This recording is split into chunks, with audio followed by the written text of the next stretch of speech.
Hello friends, नमस्कार। आशा है आप अच्छे होंगे। और मैं Gopal Sharma dot motivational channel से आपसे बात करने के लिए आया हूं। आज मैं आपको कुछ बताने के लिए आया हूं। दोस्तों, हर इंसान को रोटी, कपड़ा और मकान चाहिए। भूख मिटाने के लिए रोटी और तन ढकने के लिए कपड़े और घर, मकान, आराम करने के लिए, रहने के लिए।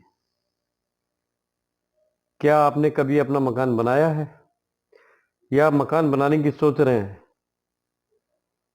सोच रहे हैं तो आपने क्या सोचा? किसी भी मकान या बिल्डिंग बनाने के लिए आपके पास जमीन होनी चाहिए। जमीन कितनी महंगी है ये तो आप दोस्तों जानते हैं। आम आदमी जमीन खरीदने की सोच भी नहीं सकता है। अभी क्या परंपरा चल पड़ी है, ये ट्रेडिशन हो गया है कि फ्लैट ज़्यादा बिकने लगे हैं, क्योंकि फ्लैट जमीन से सस्ते पड़ते हैं, तो इसलिए लोग फ्लैट में रहने लगे हैं। तो आज मैं आपको बताने जा रहा हूं, अगर आप अपना मकान बनाना चाहते हैं, एक अच्छा सा मकान बनाना चाहते हैं, तो उसके लिए आपको क्या करना होगा। सबसे पहले आपके पास जमीन होनी चाहिए, और जमीन आपकी हैसियत के हिसाब से होगी। किसी के पास 500 फीट भी है, किसी के पास 1000 फीट है, किसी के पास 1500 फीट है, 2000 फीट, 2500 फीट, 3000 फीट, जितनी भी जमीन है। अब आपने जमीन खरीद ली, सपोज कीजिए 2000 फीट।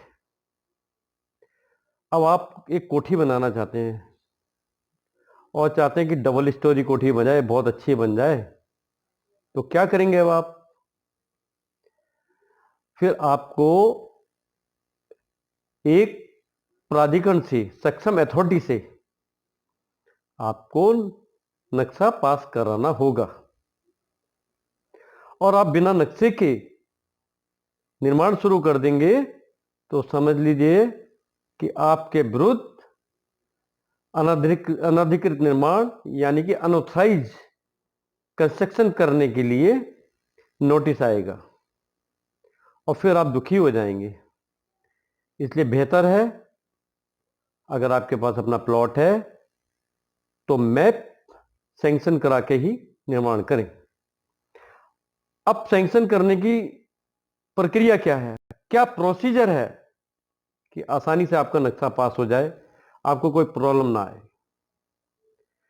आपने जमीन खरीदी, आपके पास सेल डीड है, यानी कि नगरीय क्षेत्र में सेल डीड होनी चाहिए, और ग्रामीण क्षेत्र में भी सेल डीड होती है। लेकिन सेल डीड के साथ साथ उसका म्यूटेशन, दाखिल खारिज भी होता है, जिसको हम उद्धरण खतौनी में नाम चढ़वा देते हैं। यानी कि अगर एग्रीकल्चर लैंड है आपकी, या ग्रामीण क्षेत्र के अंदर आवासीय में भी है, रेजिडेंशियल में भी है, 143 भी हुआ है यूपीजेड एक्ट के अंदर, तब भी आपको उद्धरण खतौनी में चेंज कराना पड़ेगा, अपना नाम दाखिल कराना पड़ेगा। अब आपके पास बैनामा भी है, जिसकी एग्रीकल्चर लैंड है उसमें उन्होंने 143 करा दिया है, रेजिडेंशियल डिक्लेयर करा दिया है। आपके पास उद्धरण खतौनी भी है, और शहरी क्षेत्र में नगर पालिका में भी आपका म्यूटेशन हुआ हुआ है। तो आप क्या करेंगे? आप अगर शहरी क्षेत्र में हैं तो आप सेल डीड और म्यूटेशन की कॉपी लेकर अपने आर्किटेक्ट या इंजीनियर, इंजीनियर कौन, सिविल इंजीनियर या ड्राफ्ट्समैन, ये 3 कैटेगरी हैं। आर्किटेक्ट को कोई लाइसेंस की जरूरत नहीं है किसी भी अथॉरिटी से, इंजीनियर्स को भी नहीं है, लेकिन ड्राफ्ट्समैन को अपना रजिस्ट्रेशन कराना पड़ता है सक्षम अथॉरिटी के समक्ष जाकर। आप सपोज कीजिए आप आर्किटेक्ट के पास चले गए, आर्किटेक्ट को आपने सेल डीड दिया और उसको अपना बता दिया मेरी रिक्वायरमेंट है इतने रूम्स की है, ड्राइंग रूम्स की है, गाड़ी खड़ी करने की जगह, पार्किंग, ये सारी व्यवस्थाएं होनी चाहिए। आपने उसको बता दिया। अब आर्किटेक्ट क्या करेंगे? आर्किटेक्ट जो भी स्टेट है उस स्टेट में जो भी लॉ है, जैसे यूपी के अंदर है UP urban planning and development act 1973, तो आर्किटेक्ट उस सेक्शन में, जैसे सेक्शन 14 एंड 15 है, उसमें एक एप्लीकेशन तैयार करेंगे और अभी सब ऑनलाइन हो गया है। ऑनलाइन एक मैप बनाएंगे और जितने भी डॉक्यूमेंट हैं वो सबमिट करेंगे। सपोज कीजिए कोई भी प्राधिकरण है किसी भी सिटी का, सपोज कीजिए लखनऊ डेवलपमेंट अथॉरिटी है, उसके अपने बायलॉज हैं, उसके अंदर प्रोसीजर है एक मैप सैंक्शन कराने के लिए क्या क्या डॉक्यूमेंट चाहिए। तो मैं आपको बता देता हूँ, बैनामा, विक्रय पत्र, उद्धरण खतौनी, लीज डीड और ट्रस्ट डीड। अगर कोई ट्रस्ट में पास कराना चाहता है तो उसको ट्रस्ट डीड भी होनी चाहिए। फिर आर्किटेक्ट एक मैप बनाएगा आपके अकॉर्डिंग आपको क्या क्या रिक्वायरमेंट है। मैप बनाने के बाद ऑनलाइन जो आजकल प्रोसीजर चल रहा है, ऑनलाइन मैप सबमिट हो जाएगा और एप्लीकेशन फीस उसकी डिपॉजिट हो जाएगी। उसके बाद की जो प्रक्रिया है, एक तो रेजिडेंशियल मैप, एक कॉमर्शियल। रेजिडेंशियल मैप का कुछ 15 दिन का टाइम, जैसे कॉमर्शियल का 2 महीने का टाइम। उस पीरियड में मैप सैंक्शन करना अनिवार्य है। तो जब मैप आपका चला जाएगा, फिर आपकी अथॉरिटी के जो भी वहाँ पर लीगल डिपार्टमेंट है या रेवेन्यू डिपार्टमेंट के तहसीलदार हैं, वो आपके डॉक्यूमेंट को चेक करेंगे कि ओनरशिप सही है या गलत है। अगर ओनरशिप सही है तो उसके बाद टेक्निकल रिपोर्ट मैप को देखकर लगाई जाएगी कि आपने जो मैप बनाया है कितनी जमीन छोड़ी है, एफएआर के लिए कितना छोड़ा है, और फ्रंट सेटबैक कितना है, साइड सेटबैक कितना है, बैक सेटबैक कितना है, ये सब आपको देना होगा। अब आर्किटेक्ट तो ये सारी चीज वो लोग देखते हैं, ये देख लिया।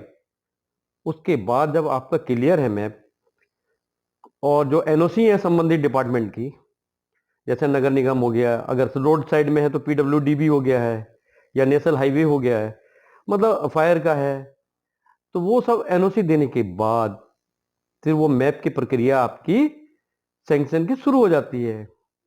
मैप सैंक्शन के लिए बाद आपको ओके हो जाता है, डिमांड नोटिस आपको मिल जाता है कि इतना पैसा आपको डिपॉजिट करना होगा। अब पैसा कौन सा? सबसे पहले डेवलपमेंट चार्ज होता है जिसको हम विकास शुल्क बोलते हैं, दूसरा बेटरमेंट चार्ज होता है, तीसरा लेबर सेस होता है, लेबर सेस जमा करना होगा, चौथा मलबा चार्ज होता है। ये सब चार्ज जमा करने होंगे। उसके बाद फिर आपका मैप नियमानुसार सैंक्शन हो जाएगा। और व्यवसायिक, कॉमर्शियल और रेजिडेंशियल। अभी आपको एक चीज और मैं बताना चाहूंगा कि जिस सिटी का मास्टर प्लान है, मैप सैंक्शन करने से पहले उसका लैंड यूज भी देखा जाएगा।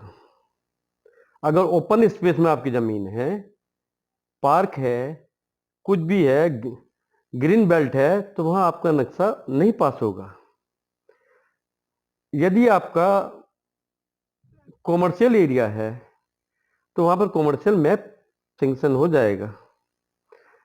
और यदि कम्युनिटी है, जैसे कम्युनिटी में हॉस्पिटल्स भी आ जाते हैं और चीज भी आ जाती हैं, वो आपका पास हो जाएगा।